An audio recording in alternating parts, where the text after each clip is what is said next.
RAID. Et c'est Christophe Coppen qui nous rejoint, ancien négociateur du RAID. Négociateur, voilà un poste clé pour cette journée, on l'imagine. Savez-vous déjà s'il y a eu des négociations au cours de cette journée dans les deux cas de prise d'otage?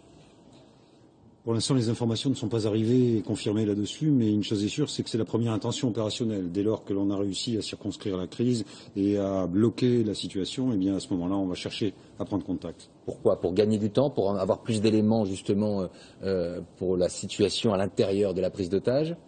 Dans un premier temps, pour essayer de valider les paramètres de la dangerosité des individus qui sont en face de nous, leur détermination, et ensuite pour voir s'il y a une volonté de communiquer. Audrey? Oui, parce que vous serez d'accord avec moi, c'est à un moment donné, il faut se mettre, au départ en tout cas, il faut se mettre pratiquement en empathie avec l'otage, avec le preneur d'otage. Il faut essayer de créer une communication, essayer de trouver des points communs, comme vous dites, pour parler, etc. L'idée n'est pas tout de suite de parler des événements, mais de créer déjà un premier contact. Surtout pas. Il faut essayer d'accrocher en fait la communication, essayer d'avoir du lien avec eux et surtout stabiliser en fait cette situation qui est de toute façon complètement en crise.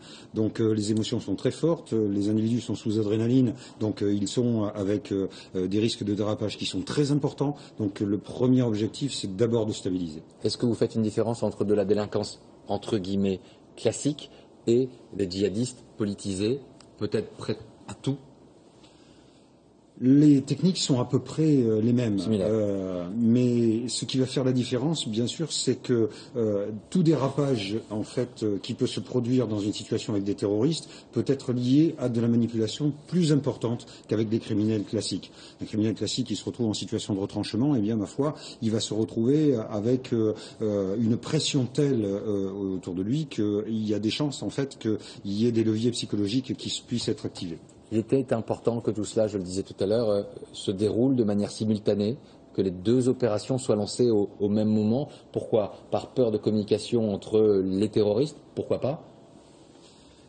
Normalement, lorsqu'il y a deux prises d'otages à deux endroits différents, si un assaut est lancé quelque part, logiquement, le deuxième assaut doit être lancé également pour pouvoir préserver au maximum la vie des otages. Voilà, c'est ça, parce que la crainte, en fait, en tout cas dans ce cas précis, la crainte c'était que, surtout à Vincennes, où il y avait des otages, à Vincennes, les terroristes, si vous voulez, voient un assaut d'un côté et donc du coup décident de commettre l'irréparable. Donc effectivement, il fallait vraiment que les choses se fassent de façon simultanée. Nous, on a eu l'impression à l'image que ça commençait par l'un et que l'autre suivait, mais en fait, les deux assauts se sont passés quasiment en même temps. Mohamed Tifaoui. Juste, je souhaiterais compléter la question de Laurent Delahousse. Est-ce que avec ce qui se passe et les enjeux auxquels on fait face, est-ce que dans les groupes spécialisés, les négociateurs sont formés aujourd'hui à la spécificité du preneur d'otages djihadiste avec tout ce corpus idéologique qui l'accompagne? Est-ce qu'aujourd'hui on prend conscience qu'il faudrait peut-être former les négociateurs, en tout cas les gens qui auront à intervenir sur ce genre de cas, parce que malheureusement il y a à le craindre d'avoir d'autres cas similaires dans l'avenir? Oui, ils sont formés exactement donc à ces types de confrontations. D'abord parce que l'histoire récente nous a montré que c'était une nécessité, et ensuite parce que Mohamed Merah entre autres, mais ensuite parce que c'est un domaine où il faut avoir des connaissances très spécifiques et une approche en plus qui soit vraiment adaptée à la situation. Vrai? Oui, non, je me souviens encore de l'affaire Mohamed Merah où effectivement il y avait un dialogue et où effectivement on se plaçait de guerrier entre guillemets à guerrier. Je sais que vous utilisez beaucoup, notamment avec les djihadistes, cette identification. Je suis un guerrier, tu es un guerrier. Nous allons pouvoir discuter, n'est-ce pas?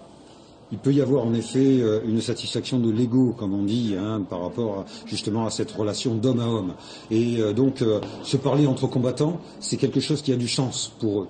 Donc, c'est aussi un levier sur lequel on va appuyer, bien sûr.